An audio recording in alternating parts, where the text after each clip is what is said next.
Hello dear students, welcome to Gateway classes. आज हम लोग डिस्कस करने जा रहे हैं बेटा, जो आपका नया सिलेबस अभी आया है 26-27 में। आप जैसे जानते हैं नया सिलेबस लॉन्च हो चुका है। जो नया सिलेबस है उसके बारे में डिस्कशन हम करने जा रहे हैं कि क्या वो सिलेबस रहेगा और आपको जो कंटेंट दिया जाएगा इस कोर्स में वो भी नए सिलेबस के अकॉर्डिंग दिया जाएगा। ठीक है, मेरा नाम है अविनाश कुमार और मैं आपको पढ़ाऊंगा इस सेमेस्टर में इलेक्ट्रिकल इंजीनियरिंग। ठीक है, तो उसके बारे में बात करेंगे। तो सबसे पहले जो ये सिलेबस है बेटा, ये आपका किन किन ब्रांचों पे एप्लीकेबल है उसके बारे में देख लो आप। ये सिलेबस केवल सीएसई, ईसीई और डबल ई स्ट्रीम वाले बच्चे पढ़ेंगे। ये बच्चे इसको इवन सेम में भी पढ़ सकते हैं, ऑड सेम में भी पढ़ सकते हैं। अगर ऑड सेम में पढ़ेंगे तो ये कोड रहेगा, अगर इवन सेम में पढ़ेंगे तो उसका कोड ये रहेगा। ठीक है, तो सिलेबस बिल्कुल नया है बेटा।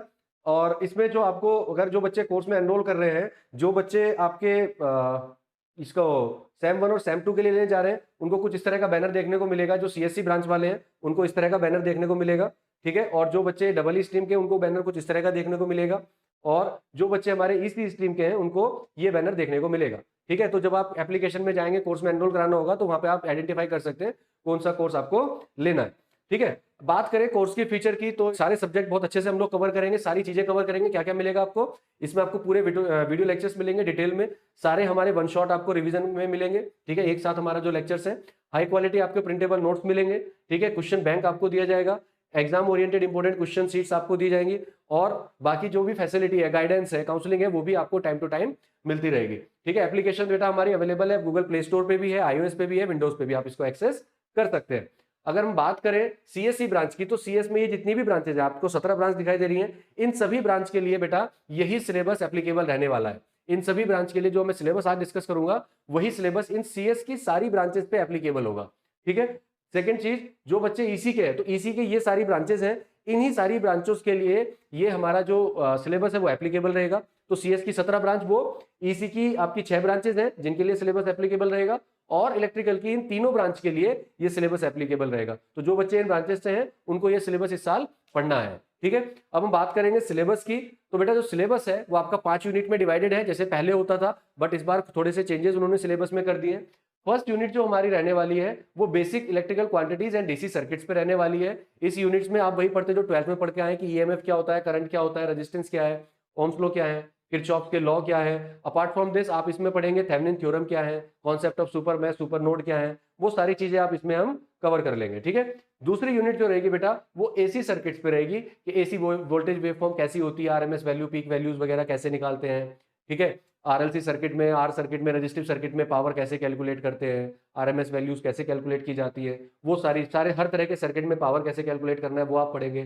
पावर फैक्टर क्या होता है, पावर फैक्टर को मेजर कैसे करते हैं, पावर फैक्टर इंप्रूव कैसे करते हैं। ठीक है, सिंगल फेज में पावर कैसे निकालते हैं यूजिंग वाट मीटर, वो सारे टॉपिक इसमें कवर रहेंगे। तो 20% का वेटेज इस यूनिट का रहेगा। थर्ड यूनिट आपकी रहेगी थ्री फेज सिस्टम में, कि थ्री फेज सिस्टम क्यों यूज करते हैं, क्या उसके एडवांटेज है, कितने टाइप के थ्री फेज सिस्टम होते हैं, स्टार कनेक्शन क्या होता है, डेल्टा कनेक्शन क्या होता है, वो सारी चीजें इसमें पढ़ेंगे। पावर कैसे मेजर करते हैं थ्री फेज में, 2 वॉट मीटर मेथड क्या होता है, न्यूट्रल वायर का कॉन्सेप्ट क्या होता है, वो सारी चीजें आप इस यूनिट में पढ़ेंगे।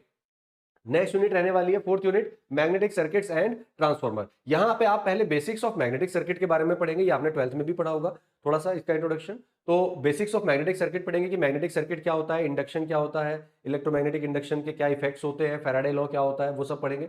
उसके अलावा फिर ट्रांसफॉर्मर पढ़ेंगे कि ट्रांसफॉर्मर की वर्किंग क्या होती है, आइडियल ट्रांसफॉर्मर क्या है, वोल्टेज रेशियो क्या है, इक्विवेलेंट सर्किट कैसा है, लॉसेस कितने होते हैं, एफिशिएंसी कैसे कैलकुलेट करते हैं, तो उसके बारे में पढ़ेंगे। तो यहाँ पे एक पोर्शन आपका मैग्नेटिक सर्किट का रहेगा, एक पोर्शन आपका ट्रांसफॉर्मर का रहने वाला है। अब बात करेंगे लास्ट यूनिट की, जो कि है आपकी electrical machine and emerging electrical system, जिसमें आप पहले पोर्शन में डीसी मोटर के बारे में पढ़ेंगे कि डीसी मोटर क्या होती है, उसका वर्किंग प्रिंसिपल क्या है, बैक ईएमएफ क्या होता है, टॉर्क स्पीड कैरेक्टरिस्टिक क्या है, कितने टाइप की मोटर होती है, बीएलडीसी मोटर का कॉन्सेप्ट क्या है, थ्री फेस इंडक्शन मोटर का क्या कॉन्सेप्ट है, उसके बारे में पढ़ेंगे, उसकी एप्लीकेशन क्या है। उसके अलावा आप पढ़ेंगे introduction to solar PV system के बारे में, कि जो सोलर पैनल आप लगाते हो वो क्या होते हैं, सिंगल डायोड मॉडल क्या होता है, करंट वोल्टेज कैरेक्टरिस्टिक उसकी पढ़ेंगे, पीवी कैरेक्टरिस्टिक पढ़ेंगे, और हमें क्या क्या इलेक्ट्रिकल सेफ्टी का ध्यान रखना होता है लेबोरेटरीज में। ठीक है, तो ये आपके पांचों यूनिट का सिलेबस है। फिर से बता दो बेटा, जो बच्चे CSC branch, EC branch, electrical branch, इनके बच्चे हैं, उन सब पे ये एप्लीकेबल है, उनकी अलाइड ब्रांचेस पे भी ये एप्लीकेबल है। तो ये पांचों सिलेबस आपके रहने वाले हैं, और पांचों यूनिट आपकी रहने वाली है। कंप्लीट सिलेबस आपका टाइमली कवर होगा बेटा। जो भी बच्चा एनरोल कराता है उसको सारी फैसिलिटी मिलेंगी, जो भी चीजें हमने भी डिस्कस की हैं। ठीक है, और आपको पढ़ने में भी बहुत अच्छा लगेगा। स्ट्रिक्टली हम लोग एकेटीयू के सिलेबस के हिसाब से आपको पढ़ाएंगे, ताकि आपको टाइम भी ज्यादा ना कंज्यूम करना पड़े, आपको पढ़ने में भी अच्छा लगे और बेसिक कॉन्सेप्ट भी आपको साथ साथ क्लियर कराएंगे। तो मुझे पूरी उम्मीद है कि आप लोगों को पढ़ने में भी मजा आएगा और हमें पढ़ाने में भी आपको मजा आएगा। ठीक है, तो चलिए मिलेंगे आपसे कोर्स में। Thank you very much.